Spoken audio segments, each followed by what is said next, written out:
अपना कार्यकाल पूरा करते हुए नरेंद्र मोदी की सरकार 1 साल पूरा कर चुकी। उपलब्धियों की एक लंबी फहरिस्त है, लेकिन जाहिर सी बात है सवाल भी कई हैं। गृह राज्य मंत्री किरण रिजिजू जी इस वक्त न्यूज नेशन पर मौजूद हैं। आपका बहुत स्वागत है रिजिजू जी। नमस्कार। उपलब्धियों की आप लोग एक लंबी फहरिस्त सामने रख सकते हैं, कह सकते हैं हमने ये किया, बहुत बड़ी बातें हो सकती हैं। लेकिन एक चीज जो आपके जैसे नेता को वाकई में दिल से छू जाती है, क्योंकि आप दरअसल उस वर्गों की आप लोग एक लंबी फहरिस्त सामने रख सकते हैं, कह सकते हैं हमने ये किया, बहुत बड़ी बातें हो सकती हैं। लेकिन एक चीज जो आपके जैसे नेता को वाकई में दिल से छू जाती है, क्योंकि आप दरअसल उस वर्ग का प्रतिनिधित्व करते हैं जो नौजवान हिंदुस्तान का एक प्रमुख चेहरा है।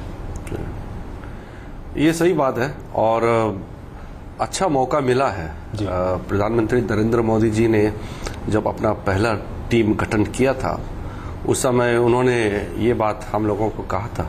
जब सुबह चाय के लिए बुलाया था तो हम लोग 44 लोग थे जी।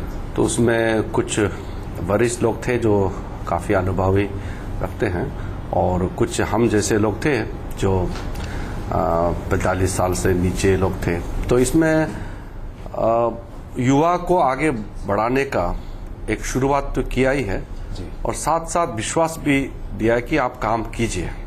तो आपको दायित्व देना एक बात है और दायित्व को फिर बिल्कुल आपके ऊपर फ्रीडम देना कि आप काम कीजिए, ये और उसमें प्लस पॉइंट हो जाता है। तो इसलिए काम करने का मौका मिला। तो नया युग है, नई वर्ग को आगे उभरने का मौका दिया है और ये कहता भी है कि भारत एक बहुत ही युवा देश है। तो मेरे ख्याल से प्रधानमंत्री ने जिस तरीके से अपना सरकार का काम काज शुरू किया और मैसेज भी उसी प्रकार से दुनिया और देश के सामने में दिया है।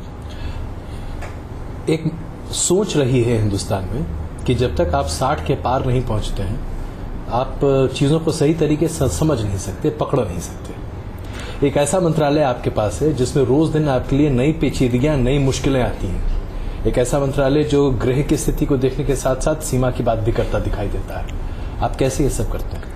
जी, सही बात है कि गृह मंत्रालय जो है हिंदुस्तान का ऐसा एक मंत्रालय है जो एक विभाग को नहीं देखता है, ये देश को देखता है और इसका कोई सीमा भी नहीं है। एक तरफ से इसका आपको मंत्रालय का अगर कामकाज के हिसाब से देखा जाए तो सीमा प्रबंधन से लेकर के देश का आंतरिक सुरक्षा जो है और आपदा प्रबंधन से लेकर के हमारे माओवादियों का समस्या से लेते हुए पूर्वोत्तर की समस्या और सेंटर और स्टेट का रिश्ता और जैसे रेफ्यूजी का इशू हो, मानव अधिकार का इशू हो, गवर्नर का हो या आपका केंद्र शासित प्रदेश का काम हो या वीजा देने का काम हो, ये इतना बड़ा मंत्रालय है और इसमें मंत्री होने से एक बात तो तय है कि आपके पास अपने लिए, परिवार के लिए समय नहीं है और जो समय आप देश के लिए आप काम करते हैं वो भी सही तरीके से इस्तेमाल हो, क्योंकि गृह मंत्रालय से अगर कोई चूक हो जाए तो देश के लिए ये बहुत बड़ी भूल हो जाती है और बहुत बड़ा नुकसान हो जाता है। इसलिए हमने अपने जो कार्यकाल में अपने 1 साल हो गया जो देखा है कि मेरे जो वरिष्ठ मंत्री है राजनाथ सिंह जी, हम लोगों के बीच में बहुत अच्छा तालमेल है। और जैसे मैंने कहा कि ये बहुत बड़ा मंत्रालय है, इसमें कितने सारे आपके सचिव हैं, अतिरिक्त सचिव हैं और संयुक्त सचिव हैं, बहुत बड़ा मंत्रालय है। पॉपुलेशन सेंसस से लेकर के भाषा से लेकर के सारा चीज हम देखते हैं। तो ऐसा में बिल्कुल आप फोकस रूप से काम करना बहुत जरूरी होता है। तो मुझे एक मौका अच्छा से मिला है और काम को समझने के लिए मेरे उम्र के लिहाज से मैं समझता हूं कि मुझे अच्छा एक्सपोजर मिला है, मौका मिला है देश का सेवा करने के लिए। जैसा कि आपने बताया आपके मंत्रालय में तमाम चुनौतियां हैं। अब इसमें से एक बड़ी चुनौती है पाकिस्तान।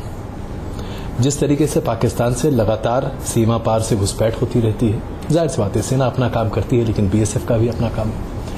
ऐसे में जो चुनौतियां सामने थी, क्या आपको लगता है कि आपकी सरकार मुंहतोड़ जवाब दे रही है? क्योंकि जिस तरीके से चाहे आप सेपरेटिस्ट का मुद्दा उठाएं, चाहे अलगाववाद की आग आज कश्मीर में जिस तरीके से पनपती दिखाई दे रही है उसकी बात करें, चीजें बहुत अच्छी दिखाई नहीं देती। पाकिस्तान देखिए ये एक आप इस समस्या को 47 से पहले से जुड़ के देखना चाहिए, और ये अचानक उत्पन्न हुआ समस्या तो है नहीं, और पड़ोसी देश है, और वहाँ के सरकार किस दबाव में काम करते हैं और हमारे देश के खिलाफ कितना काम उस देश से गतिविधि चलता है, ये भी सबको मालूम है। तो ये बहुत बड़ा समस्या तो देश के लिए तो है ही, लेकिन हमारा विदेश नीति को लेकर के तो मैं कुछ नहीं कहना चाहूँगा, क्योंकि हमारे विदेश मंत्रालय और प्रधानमंत्री के स्तर में देखते हैं। सुरक्षा का जहाँ तक सवाल है, हम लोगों ने दो टुक जब मौका आया है, चाहे वो वहाँ पाकिस्तान की धरती में बैठ करके हिंदुस्तान के खिलाफ कोई वहाँ गतिविधि होता हो, या सीमा क्षेत्र में कोई गोलीबारी करके हमारे साइड में, हमारे देश के साइड में कोई घुसपैठ करने का कोशिश हो या किसी तरह से वार करने का कोशिश किया है, हमारे सरकार के समय में एक चीज ये देखने को मिला है कि हम जवाब जो है जितना हमको देना चाहिए, और ऐसा जवाब दे ताकि वो दोबारा इस तरह का काम करने में फिर सोचना पड़े। जितना देश के लिए जरूरत है उतना ही हमारे सरकार के समय में काम। अलगाववादियों के बारे में आपकी क्या राय है? क्या उनको जेल में नहीं बंद कर देना चाहिए? जो लोग हिंदुस्तान का पासपोर्ट लेकर हिंदुस्तान के खिलाफ नारे लगाएं, पाकिस्तान का झंडा फहराएं, उन्हें क्या आजादी से हिंदुस्तान की सीमा में घुसने और घूमने देना चाहिए? क्या उन्हें यह मौका दिया जाना चाहिए कि वो हिंदुस्तान के खिलाफ लगातार काम करते रहें? ये सही बात आपने उठाया है। हमारा देश एक लोकतांत्रिक देश है, उसमें तमाम यहाँ प्रावधान है, संविधान में भी है और अनेक हमारे पास कानून भी है। इसका बहुत लोग उपयोग अच्छी तरह से भी करते हैं और दुरुपयोग भी करते हैं। किसी एक अपने भारतीय होने के नाते उसका अपना एक फ्रीडम तो है, लेकिन उस आज़ादी के साथ साथ उसका कुछ दायित्व भी होते हैं। हम लोग ये इंश्योर करते हैं कि कोई भी इस देश का नागरिक अपना जो आज़ादी का एक बात करते करते ऐसा काम ना करे कि देश के अखंडता को चोट पहुंचाए। मसरत आलम या इस तरह के तमाम लोग, मैं आपसे सीधे तौर पर पूछता हूं, रिजू जी, आप भी एक ऐसी पीढ़ी से हैं जो दरअसल हम लोग समकालीन हैं। क्या ऐसा नहीं लगता कि वो तमाम लोग जो हिंदुस्तान के खिलाफ लगातार आग उगलते हैं, जो पाकिस्तान की गोद में जाकर बैठते हैं, ऐसे लोगों को हिंदुस्तान में क्यों बर्दाश्त करें? हम लोगों ने कई ऐसे शोज किए, लोग सवाल उठाते हैं, पूछते हैं, भाई जो लोग हिंदुस्तान का खाते हैं वो हिंदुस्तान की थाली में छेद क्यों करें, हम उन्हें क्यों मौका दें? ये एक बहुत ही सेंटिमेंटल और इमोशनल इशू भी है, और मैं ये समझता हूँ कि हमारा देश में जो भी है वो देश के कानून के तहत ही अपना काम करे। लेकिन जैसे कि अभी मसरत आलम का जो बात आया था, तो जैसे ही हमारे गृह मंत्रालय के नज़र में चीज़ आया, तुरंत यहाँ से जम्मू कश्मीर सरकार को कह दिया कि तुरंत कार्रवाई होना चाहिए। आपके मंत्रालय की तरफ से, आप ही के सहयोगी की तरफ से पहले एक रिटर्न स्टेटमेंट लोकसभा में, उसके बाद फिर शाम होते होते आपकी खुद की सफाई, और उसके बाद अंततः गृह मंत्री का लोकसभा में बयान, दाऊद इब्राहिम। ये क्यों? क्या सरकार में कोई कंफ्यूजन था? क्या वाकई में स्थिति स्पष्ट नहीं थी, या ये गलती हो गई, चूक थी? उसमें गलती नहीं हुआ। वो जो किस परिप्रेक्ष्य में सवाल था कि दाऊद का प्रत्यार्पण कब होगा, ये सवाल सीधा था कि दाऊद इब्राहिम को कब लाया जाएगा जी। तो किसी व्यक्ति को या किसी सब्जेक्ट को सीधा लाने के लिए एग्जैक्टली उसका लोकेशन, उसका उस समय या किसी का अधीन कहीं तो वो होना चाहिए। सामान भी हो तो उठाने के लिए आपको वो दिखना चाहिए। अब दाऊद इब्राहिम के बारे में ये चीज तो क्लियर है कि वो पाकिस्तान में है, लेकिन पाकिस्तान में लगातार अपने जो जगह जो बदलते रहते हैं। हमारे जो इंटेलिजेंस के माध्यम से वो क्रेडिबल इंफॉर्मेशन तो है कि वो पाकिस्तान में है और वहाँ के ISI उसको संरक्षण दे रहा है, लेकिन प्रत्यार्पण करने के लिए उसका एग्जैक्ट लोकेशन या कस्टडी में होना पड़ता है। तो उसी संदर्भ में जवाब था कि एग्जैक्टली उसका लोकेशन तय नहीं है, तो ऐसा ही जवाब था। बाद में हम लोगों को लगा कि कहीं पाकिस्तान इस जवाब को लेकर के वो उसको इस्तेमाल ना करे। इस्तेमाल हुआ। हाँ, पाकिस्तान के विदेश मंत्रालय कहा, हाँ, हमारे ही राज्य मंत्री की बात को सामने रखकर कहा कि दाऊद इब्राहिम कहा है, हम नहीं जानते, तो आप ही की सरकार बोल रही है। इसलिए हमने फिर तुरंत, मैंने उसी शाम को अपने मीडिया में भी कहा था, और उसके तुरंत बाद एक ऑफिशियल स्टेटमेंट, जैसे मैंने कहा उसी लाइन में, फिर राजनाथ जी ने उसको लोकसभा में एक स्टेटमेंट क्लियर करके कहा, ताकि हमारे जो भारत का पोजीशन है वो उसमें कोई कंफ्यूजन ना हो। देखिए, इस देश में बहुत लोग तो थे ना जो दाऊद इब्राहिम से संपर्क में थे, और उस जमाने में ऑफिसर्स थे या जो अपने इंडिविजुअल कैपेसिटी में जितने भी थे, तो इतिहास में जाने का तो अभी कोई मतलब नहीं है। हम भविष्य के लिए देखते हैं, और हमारा कमिटमेंट है कि हम उसको भारत वापस लाना है, और उस कमिटमेंट को पूरा करने के लिए विभिन्न स्तर पर हमको अपना एक पोजीशन रखना पड़ता है, चाहे वो यूनाइटेड नेशंस में हो, कोई मल्टीलेटरल फॉरम में हो, या पाकिस्तान के बात हमारे जो बायलैटरल टॉक्स होते हैं, कहीं भी हो, हमारा जो पक्ष है वो लगातार होना चाहिए। जी, एक बहुत बड़ा तबका है,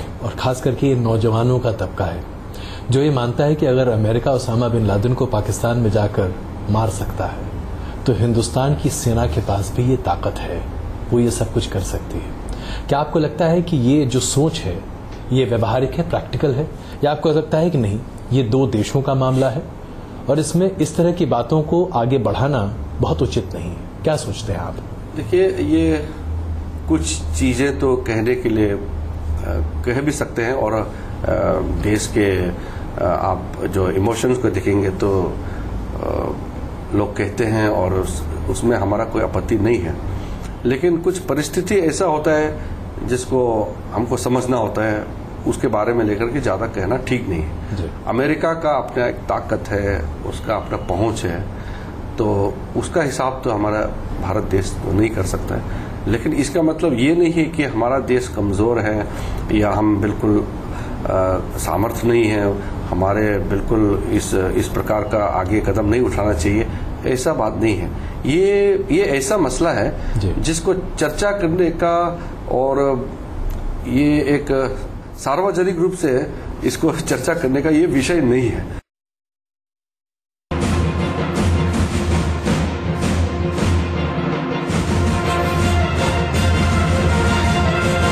जो तमाम एनजीओज जिनके पास फॉरेन फंडिंग आती है, जिस पर गृह मंत्रालय अब नजर डाल रहा है, यहाँ तक कि अमेरिका के एम्बेसडर ने भी कहा कि इस तरीके से आप स्वतंत्र आवाज़ों को दबा नहीं सकते। ये क्या मसला है? क्या आपको लगता है कि ये भी एक तरह से आपको बदनाम करने की साजिश है, या दरअसल पहले होता था लेकिन आवाज़ नहीं उठती थी, अब आवाज़ उठ रही है? हाँ, बिल्कुल। वो ग्रीन पीस वगैरह का तो पिछले सरकार के साथ में भी तो कितना नोकझोंक हुआ, इसको इतना बड़ा मुद्दा तो बनाया नहीं उस समय। हमारे सरकार ने कोई अपने से किसी के ऊपर में कोई पाबंदी नहीं लगाया। मैं खुद देखता हूं, फॉरेनर्स डिवीजन को मैं देखता हूं, मैंने इसका रिव्यू भी लिया। कुछ संगठन अपने कारनामे से उसके ऊपर में एक लुकआउट या आप वॉच लिस्ट में हम रखते हैं, वो उसके अपने कारनामे से होते हैं। आपको जिस मकसद से आपने पैसा लाया है, आप उस मकसद को आप ध्यान नहीं देते हैं। पैसा आने के बाद आप किसी और इसका जगह में इसका इस्तेमाल करते हैं, किसी और तरीके से कहीं और आप गलत तरीके से पैसा डाइवर्ट करते हैं, तो आप तो कानून का उल्लंघन तो आप कर रहे हैं। इसलिए जितना भी जो एनजीओस है, जो हमारे पास कितने हजार एनजीओ है, उसमें अगर हमने कुछ लोगों को ब्लैक लिस्ट या कुछ लोगों को वॉच करने के लिए एक नोटिस दिया है, तो वो उसके अपने करना में उन्होंने कानून का उल्लंघन किया, या जो हमारा जो रूल्स रेगुलेशंस है उसको वायलेट किया, उसी तरीके से वो अट्रैक्ट करते हैं प्रोविजन। हमने अपने आप से किसी को कार्रवाई नहीं किया। दिल्ली अरविंद केजरीवाल जी ये स्थापित करने पर लग चुके हैं कि आप लोग न तो उनको काम करने देना चाहते हैं और न उनके साथ खड़े हैं। मोदी जी कहते हैं कि सभी राज्यों के साथ वो सहयोग के साथ आगे चलना चाहते हैं, लेकिन आपका मंत्रालय यानी कि गृह मंत्रालय केजरीवाल जी को 67 विधायकों के बाद भी काम नहीं करने दे रहा। आप क्यों इतना उनके ऊपर दबाव डाल रहे हैं? ये अरविंद केजरीवाल को जब मैं शुरू में, हम लोग तो बहुत साल से सांसद के रूप में काम कर रहे हैं जी। अरविंद केजरीवाल के बारे में मैं पहले सुनते थे, ये एक एक्टिविस्ट है और ये अच्छा सोच विचार वाला इंसान है, ऐसा हम मानते थे। लेकिन बाद में जब अन्ना हजारे का साथ उसने उसका नाम को इस्तेमाल करके, अन्ना हजारे का नाम और उसका काम को इस्तेमाल करके राजनीतिक दल बना ले, तब तक वो बहुत पॉपुलर हो गए थे दिल्ली में अन्ना हजारे की वजह से। धीरे धीरे हमको ये लगने लगा कि ये आदमी जो है ये सचमुच में हमारा माहौल, हिंदुस्तान का माहौल को पूरा खत्म करना चाहते हैं। और ये खुद ही उन्होंने कहा कि मैं तो एनर्किस्ट हूं।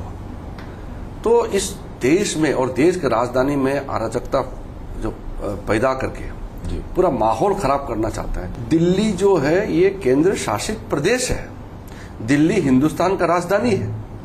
और वो बार बार कहते कि हम चुने हुए लोग हैं। जब कांग्रेस सरकार में थे तब आप कहते थे कि चुने हुए आप मर्जी से काम नहीं कर सकते, हम जनता हम तय करेंगे कि सरकार का क्या पॉलिसी होना है जी।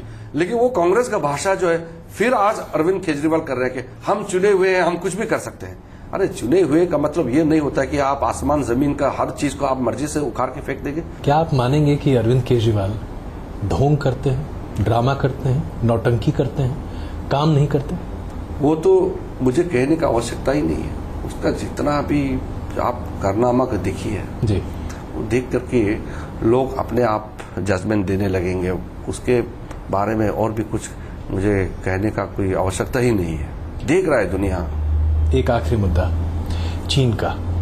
भारत और चीन के संबंधों को एक अलग दिशा पर ले जाने की कोशिश कर रहे हैं मोदी जी, लेकिन चीन की तरफ से कोई ऐसा मौका चूकता नहीं है जब चीन अपने आप को ज्यादा मजबूती से आगे रखता नहीं दिखाई देता, खास करके एलएसी के क्षेत्र में।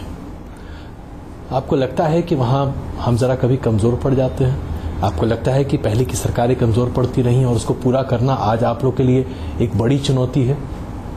देखिए, चीन और भारत इतिहास में कभी दोनों के बीच में समस्या नहीं रहा है और बहुत पुराना इतिहास दोनों को जोड़ता भी है।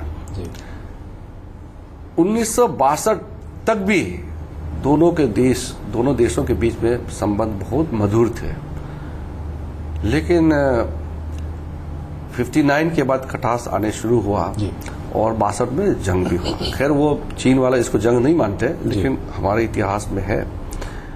अब मैं इतिहास में तो नहीं जानना चाहता हूं कि वो कैसा जंग हुआ, क्योंकि सबसे उसका जो खामियां उसका वजह से और जो नुकसान उठाना पड़ा वो हमारा प्रदेश को, अरुणाचल प्रदेश। हमारे अरुणाचल प्रदेश से विभिन्न स्थानों से हम तिब्बत के साथ हमारा रिश्ता होता था, हम उसमें बॉर्डर ट्रेड सिस्टम हमारा वहां पे बिजनेस चलता था, वो बंद हो गया। और तिब्बत जब चीन का हिस्सा बन गया तो हमारे अरुणाचल प्रदेश से सारा रूट तिब्बत के साथ जो चीन के साथ अभी लगा हुआ है वो बंद हो गया। जब वहां पे सीमा में कोई तनाव होता है तो उसका डर या उसका नुकसान वो जो सीमावर्ती इलाकों में जो लोग रहता है उसको होता है। मैं जब विपक्ष में था मैंने ही इसको मुद्दा बनाया था, नहीं तो भारत सरकार कहते भी थे कि हमारे यहाँ तो ट्रांसग्रेशन इंट्रूजन कुछ होता ही नहीं। क्या आज भी आपको लगता है कि अगर अरुणाचल प्रदेश के लोगों को स्टेपल वीजा दिया जाए, इससे ज्यादा अपमान क्या हो सकता है किसी हिंदुस्तानी का कि उसे स्टेपल वीजा दिया जाए? ये हाँ, काफी सालों से ये प्रक्रिया चल रहा है और प्रधानमंत्री जी ने इस बार बात अच्छी तरह से चीन के राष्ट्रपति के साथ में रखा है। मैं उम्मीद रखता हूं कि ये विवाद भी जल्दी सुलझ जाए। बहुत बहुत धन्यवाद न्यूज नेशन से बात करने के लिए। उम्मीद करते हैं कि अगले साल फिर इसी तरीके से एक लंबी बातचीत करेंगे। बहुत धन्यवाद। आपका भी बहुत बहुत धन्यवाद। नमस्कार।